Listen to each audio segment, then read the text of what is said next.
Mark Rogers TV continuing to preview 2014. A number of coaches interviews yesterday, 7 in all from the American Athletic Conference. Today we go to the Sun Belt Conference and bring in head coach Joey Jones of South Alabama. Hey, Coach, how are you?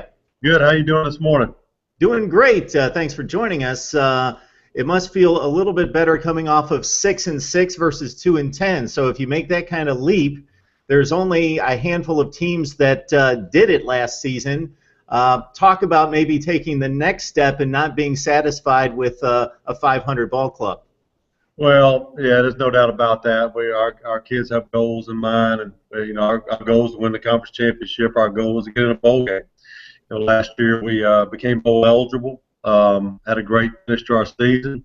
Didn't win the conference championship. Came up probably one or two plays away from that. And, so our kids aren't satisfied, and our coaching staff isn't satisfied as well. You bring up the losses, 4 losses of 1 or 2 points. I don't know that I've ever seen that out of a team that only lost 6 games, that it came down to that. So is that just, I know it's not luck. At the same time, how do you instill into your football team what you need to do fundamentally in regards to execution, poise, all those things that it takes to pull out close games? Well, everything we did in the offseason, being real meticulous about everything. Whether guys 5 seconds late for a meeting, we're gonna make sure they understand that that's not acceptable, and holding them accountable to each other. I've really never been through a season like that either. I've been around a bunch of great teams over the years and never seen anything like that.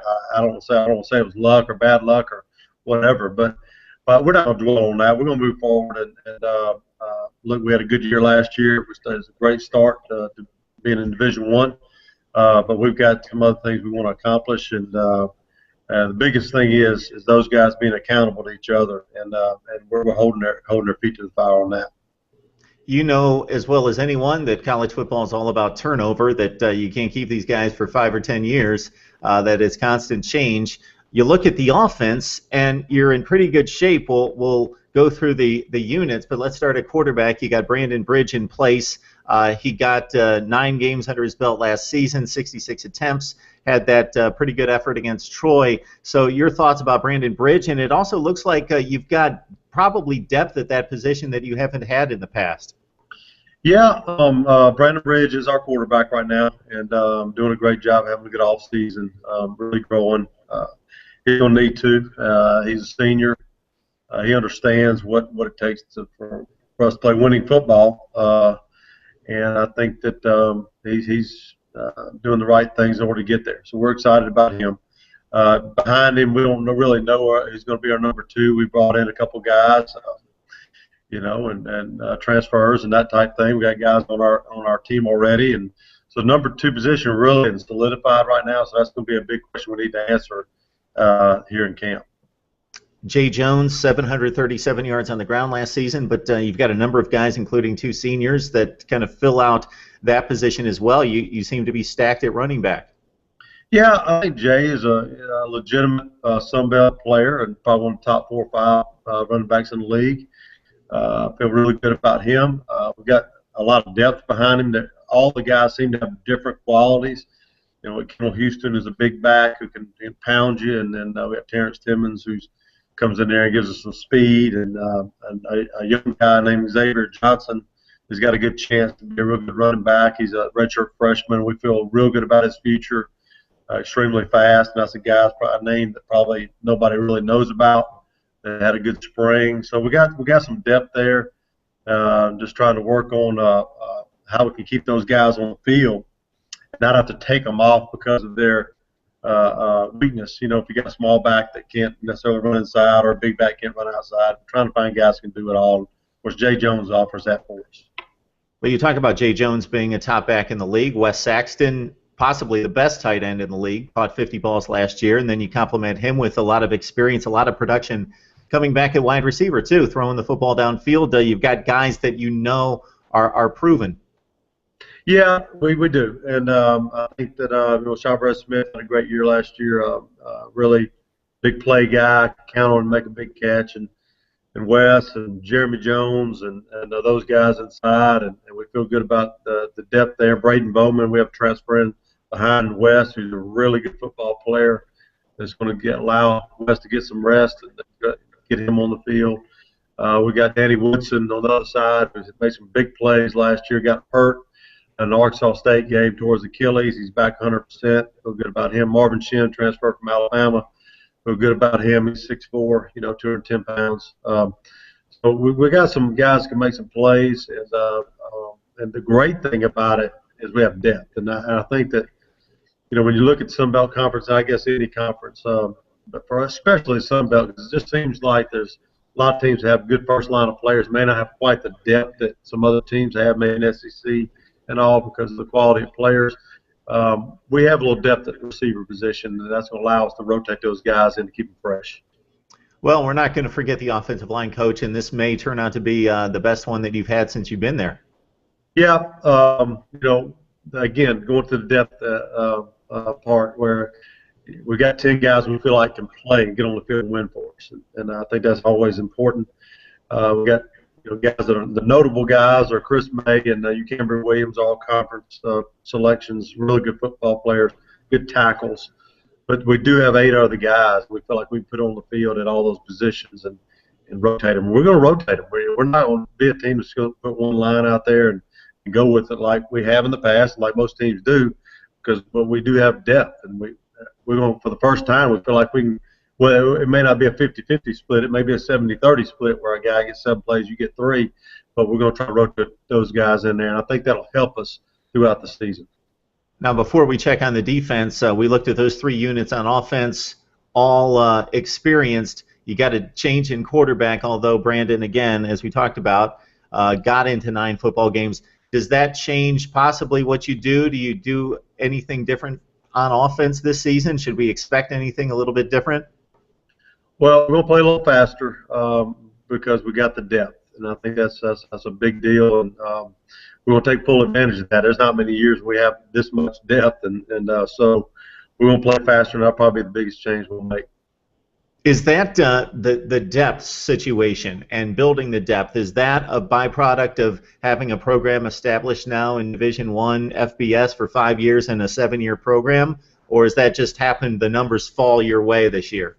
A little bit of both. I think that we no doubt the fact that we've been building toward this Division I program the last couple of years, the fact that we're recruiting better, the fact that we have more numbers of guys that can play, that certainly is probably the biggest factor. For in years past, when you move from nothing to the FCS transition to FCS, then transition in Division I to Division I, every year it seems like you're always a year behind in recruiting because you're playing, a year ahead. So I think the fact that we do have more depth is the biggest issue. All right, Coach, let's talk defense. Let's split up the front 7 and the secondary. Jesse Kelly coming back at nose tackle. What stands out to me there, just looking at the stat sheet, is 6.5 tackles for loss out of a nose tackle. That's pretty impressive. But you lose a lot of guys in the front 7. We do. We lost 5 guys that are real good football players and been here a long time. But we do have some depth. I think that Jerome McClain is one heck of a football player inside.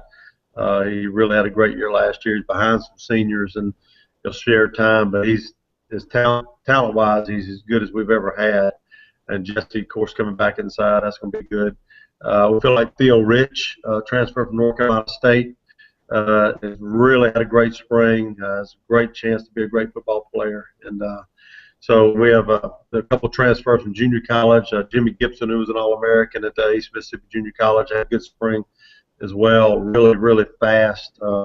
Undersized, 5'11", but he weighs 260, playing defensive end. But a guy that can really get to the quarterback. So we feel like our starters on our defensive front are really good.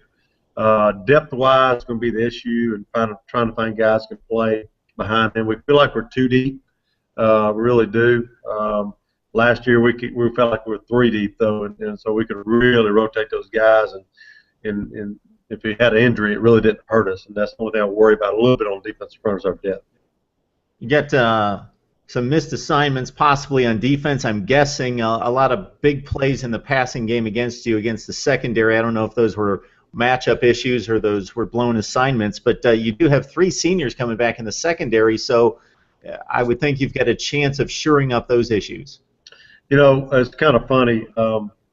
Probably the most improved part of our team is our secondary. And that may sound crazy because there's a lot of same guys. But guys that are seniors that have gotten better. I mean, that Q Ford at corner is probably the most improved player we had on the football field last year, from last year to this year. I thought he really had a good spring.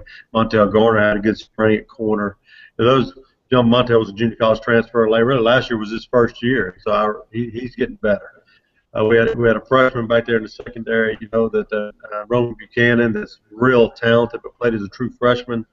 He got so much better. And then you got Terrell Brigham, the other safety, who's got us, you know, been around here a long time, be a senior, and understands the game. So the fact that we've got experience back there really is going to make that unit better. I've been real pleased with those guys back there.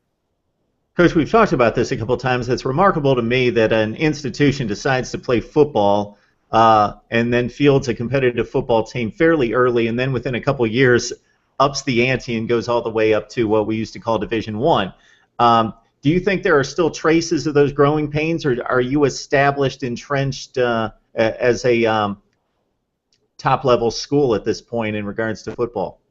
Well, you never know until you go out and play, obviously, but I think that this year, obviously, we have a little more talent than we've had in the past. I think recruiting's going better. Who knows where our program's going, but I do feel like we finally, for the first time, have depth. And I think that where years past we were just, you know, holding our breath that so-and-so doesn't get hurt and so-and-so doesn't get hurt on the offensive line, and this running back doesn't get hurt and that linebacker doesn't get hurt. You're always worried just about, you know, depth. And so I think we're finally getting to the point of having good depth. And, you know, our recruiting now that we've had 1 year in Division I, we played Tennessee, a great game up there in Knoxville. People saw it on TV. They saw us play Troy, you know, even though we lost the game. They saw us beat Tulane. They saw us beat Western Kentucky on TV. And so you have those kind of games, and also recruiting becomes easier. So, you know, I don't know if we're there yet, but certainly that we're starting to get there, and we're getting to the point where we've got a lot of players, depth-wise on our team, and also recruiting is going much better as the years go by. So lastly, Coach, you start popping pads on August 6th. What would you like to see out of your team between then and when you line up against Kent State? Just become the toughest team on the field when we play ball games. And I think we've got to train them that way. We've got to play that way. Got to have that mentality. You know, I think that toughness is a deal where sometimes, I won't say coaches overlook it, but if you overlook that side of it, you know, everybody can talk about scheme and everybody talk about what these blitzes, fancy blitzes and all, but you know what? It comes down to blocking and tackling and knocking the fool out of somebody. You know, we got to get that mentality in our team, and I think that we started with that this spring. That's right. It's still a physical game regardless of what you do with the X's and O's. All right, Coach, thanks so much for joining us. We appreciate the time. We could talk South Carolina and Mississippi State, and that's what jumps out to people when they look at that schedule, but it's going to be a very competitive Sun Belt race, I would guess. Once again, a lot of teams jammed up at the top probably is what we're looking at. So hopefully we'll catch up with you down the line. Well, thank you. I appreciate it, and thank you for having me on.